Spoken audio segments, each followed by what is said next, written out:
My name's Alison. Welcome to Wednesday's Writers' Workshop.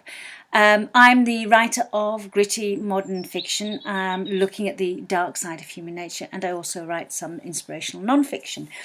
Today's top tip or writing tip is to use mind maps. If you've never come across or never used mind maps before, I can recommend a great little book. I don't know if you can see that, Tony Burton's How to Mind Map. It's a little book, but it's full of great information, lots of illustrations.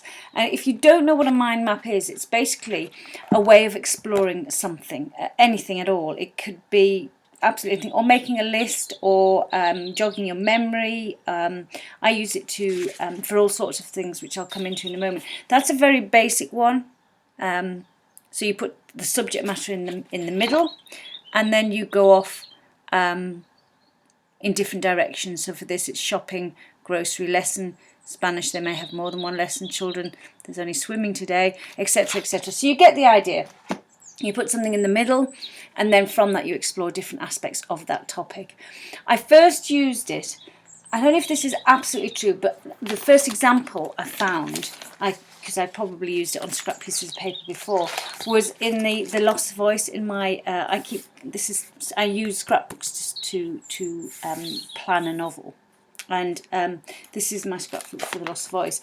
And this was one where I was exploring Kate as a personality. Now in the tiny there is Kate, and then off that are different aspects of her life. I was creating the character at the time, so her family life, her friends, her hobbies, her beliefs, her interests, really any aspect, likes, dislikes, that sort of thing. And it's sometimes more interesting than doing something linear or filling. I also use templates for character development, but sometimes that's a little bit more creative if you get stuck. So that was the first time I used it. In used, we haven't got a cover for this yet, so that's why it's just blank at the moment. Once the book is in print, I put the cover on, as you just saw. This one I used. This is filled with mind maps. This particular one is What Kind of Girl is Jenny Craig? I wanted to get a sense of. She was a character in a subplot, so she wasn't vital to the plot, to the main plot. But the subplot did feed into the main plot and helped Lottie come to a realisation about herself. So she was quite important. And as a consequence, I wanted to explore in a different way and just really get a sense of what kind of girl she was. And so I just wrote that question in the middle and allowed my mind to go in different directions. Then what I did was I did a mind map of the relationship between Lottie and Jenny. I'm showing them you very briefly because some of you will want to read used, I'm sure, and as a consequence I don't want to spoil anything for you. So then I brought Lottie and Jenny together in a mind map to just explore the dynamics between those two characters. Even though they don't have a lot to do with one another, Jenny does have a massive impact on Lottie, and I wanted to explore that before I wrote it. And then the last example I'm going to give you, this is filled with mind map examples. The last example was, it was quite amusing. I wrote, he had destroyed one member of my family. I couldn't stand by and let him do it to another, and now I had a plan.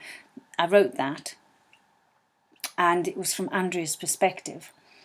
And then I thought, I don't know what the plan is.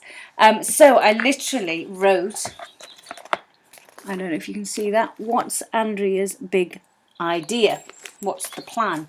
And then I allowed my mind to go really mad. It wasn't logical. It was going in this direction, that direction, this direction, that direction.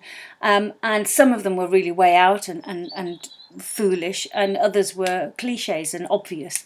But it does give you an opportunity to find the halfway ground and create some really exciting opportunities and interesting routes and directions for your book to go in. You can equally use it for non-fiction to explore a subject matter that you're writing about and you're wanting to look at it from different viewpoints or explore different dimensions. So it's very, very versatile. You just put in the centre what you want to explore, the character, the situation, the dynamic between two characters, or your theme, anything you want, and it's just great for creating ideas and different directions. So That's the big tip of the day. I hope you found it useful, and I look forward to seeing you again soon. Thank you for listening. Bye.